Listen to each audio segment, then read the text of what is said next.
Bonjour, je suis Nicolas Biancolovrin, j'ai réalisé le court-métrage Minoul qui était présenté aujourd'hui en séance jeune public.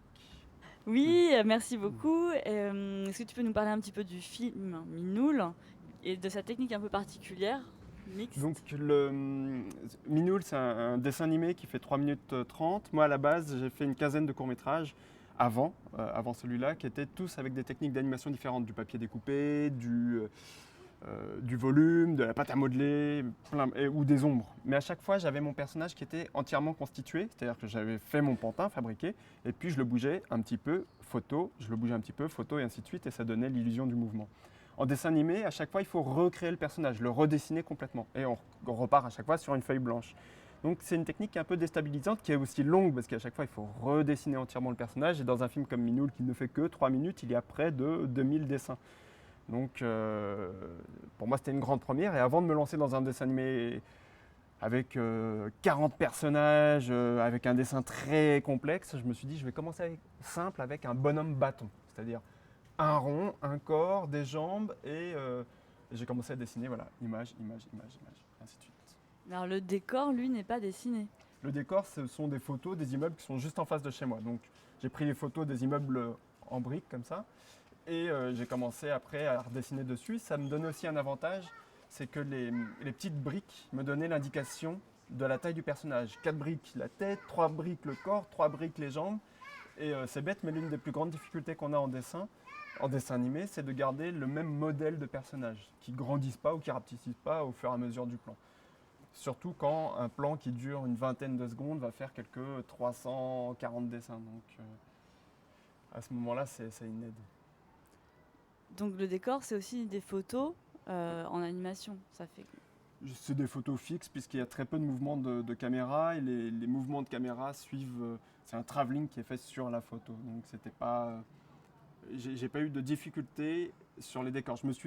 Comme c'était déjà tellement dur pour moi d'animer en dessin animé traditionnel, j'ai limité les difficultés en ayant un décor simple dans ce court métrage là.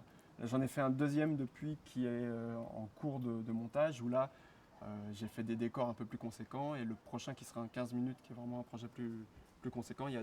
C'est un tour complet du monde avec des recherches de décors qui sont beaucoup plus conséquentes. Et puis là, oui, il y aura des choses plus aventureuses pour moi d'un point de vue dessin. D'accord, alors ça donne une esthétique assez particulière parce qu'on a l'impression qu'il y a des dessins dans la vie réelle. Mm. Donc nous, on l'a proposé aux enfants de 2 à 3 ans. C'était le seul film dans lequel il y a un peu de réalité, enfin Mm. de photos. Euh, Souvent dans les séances jeunes publics, on a, on a beaucoup d'animations, où on a des univers assez oniriques, donc tout est dessiné, tout est inventé, c'est l'avantage. Et dans le cas de Minoul, la particularité, ce qui fait qu'il y a un truc bizarre, c'est que tout est réel, puisque ce sont des photos de vrais immeubles, etc. Et il y a du dessin qui se met à bouger dedans. Après, l'idée pour moi, c'était de faire en sorte que ce dessin, par endroits, se fonde complètement au décor. Par exemple, il y a un moment, il y a un fil à linge avec des choses qui sèchent dessus. La façon dont c'est dessiné, le choix des couleurs, était fait en sorte que ça passe inaperçu à prime abord. Et c'est quand ça se met à bouger, on se dit ah bah oui, en effet, à cet endroit-là, il y avait quelque chose et je ne l'ai pas vu tout de suite. Ce qui m'aide aussi, c'est que tout est vu d'un peu loin. Si ça avait été fait de très très près, on aurait vu le subterfuge de dessin dès le début. d'accord. Alors parlons de l'histoire maintenant, qui elle est peut-être plus ou moins réaliste, hein, qui n'est pas trop en fait, qui est un peu, comment dire, c'est pas tout mignon, pas tout à fait, puisque c'est quand même un chat qui veut manger un oiseau. C'est un cartoon. Et tous les cartoons type Chuck Jones, Hanna et Barbera étaient des cartoons qui étaient autrement plus sanglants. Il n'y a qu'à voir Will Coyote, ce qui lui arrive. Daffy Duck, ils en prennent. À la limite, il est presque mignonnet, minule par rapport aux autres. Mais ce qui le rend un peu plus grinçant qu'un Will Coyote, c'est que il ne lui arrive du mal qu'une seule fois, donc fatalement ça fait beaucoup plus mal que lorsqu'on s'est pris une enclume puis un piano, après au bout d'un moment il y a tout qui passe, et que c'est ancré dans une forme de réalité, c'est-à-dire que le fait que ce soit des photos de décors ancre le personnage dans quelque chose que les enfants peuvent croiser au quotidien, et ça rend ce qui lui arrive à la fin, quand il chute dans le vide, ça, ça rend plus violent, alors que un piano qui tombe sur la gueule de Sam le pirate, c'est normal. Je voulais parler oui, des références, parce qu'il y a la référence au cartoon, il y a peut-être une référence au western, ou même dans la musique, avec le jazz manouche. Est-ce que tu as pensé à certains films?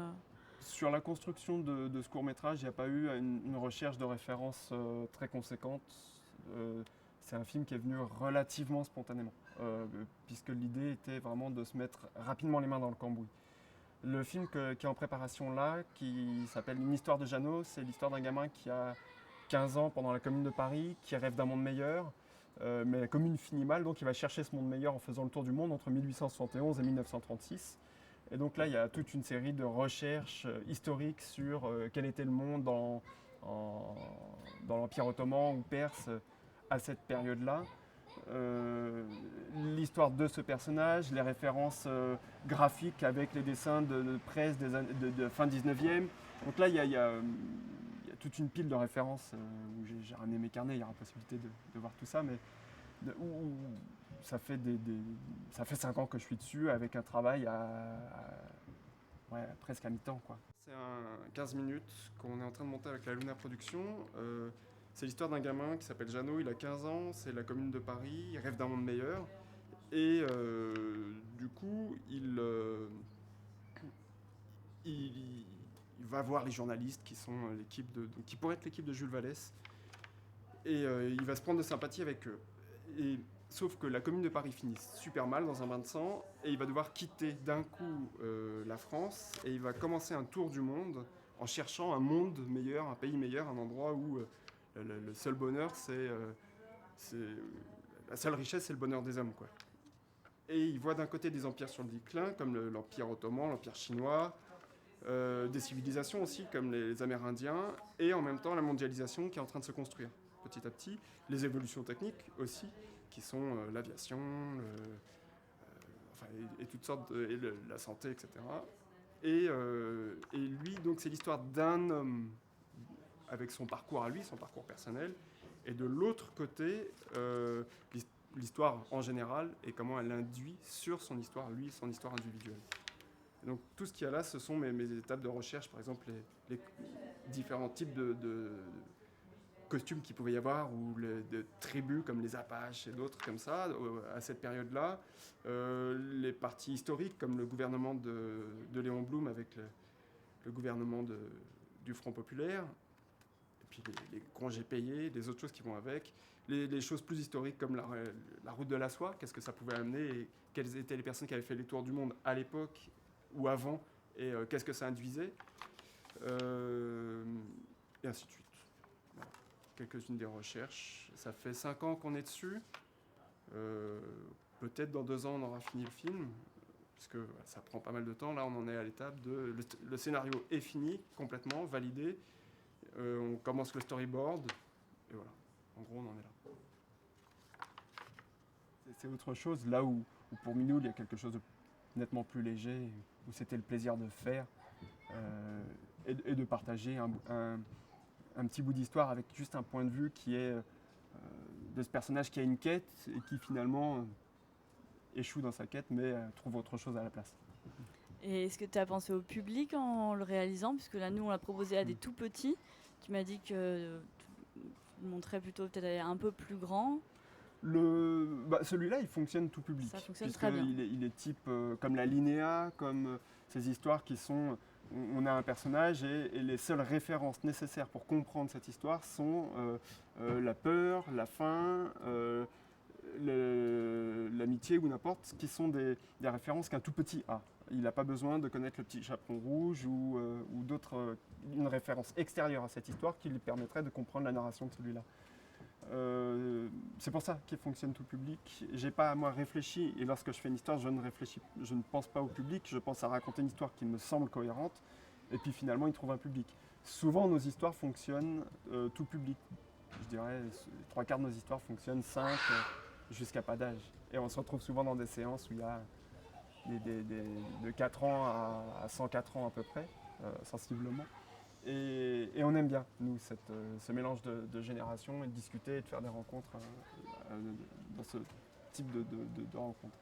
Après, c'est tellement dur de trouver des films qui fonctionnent pour les 2-3 ans qu'il y a peu de festivals qui ont des séances aussi jeunes publics que la Silhouette. Il y en a quelques autres, il y a Plein la Bobine, il va y avoir...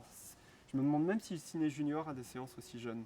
Je crois que Ciné Junior, ils ont des séances qui sont maternelles, donc c'est déjà un peu plus grand que ceux qui sont à la crèche. Ouais, là, il y en a qui venaient pour leur premier cinéma. Il y a certains où ils venaient à leur toute première séance de cinéma et en même temps, voilà une séance où il y a 6 films qui sont tous très différents, faits avec des techniques différentes, qui racontent des choses très différentes et qui en même temps durent ce temps. Je pense que c'était la bonne longueur, la bonne jauge pour des tout petits comme ça, pour avoir fait quelques autres séances très jeune public. Quand on passe à la quarantaine de minutes, c'est beaucoup pour eux. Et alors, tu as dit, nous, on fait des histoires, donc ça veut dire qu'il y a une équipe, tu n'es pas tout seul. On est en binôme souvent sur nos courts-métrages avec Julie Ramboville. On a fait, nous, ensemble, donc 25 courts-métrages. Et après, pour chacun des films, selon les besoins, il va y avoir d'autres personnes en plus. Il y a souvent des musiciens déjà, parce que ce n'est pas notre spécialité à la base, loin de là. Et puis, des fois, quand on avait fait Merci mon chien, qui était notre premier dessin animé, c'était au studio Folle Image, mais nous, on n'en a pas animé sur celui-là. On a fait toute la direction, on a assisté les animateurs pour faire toute la colorisation, tous les intervalles, c'est-à-dire dessiner le personnage dans cette position, puis dans celle-là, et nous, on faisait toutes les positions qu'il y avait entre. Donc, on avait les 2 dessins de référence et on dessinait entre les 2 dessins, ce qui est quand même moins complexe. Puis, ils nous indiquaient un petit peu, pour le coup, ils nous ont eux dirigés sur l'animation. Nous, on les a dirigés sur les intentions et eux sur l'animation.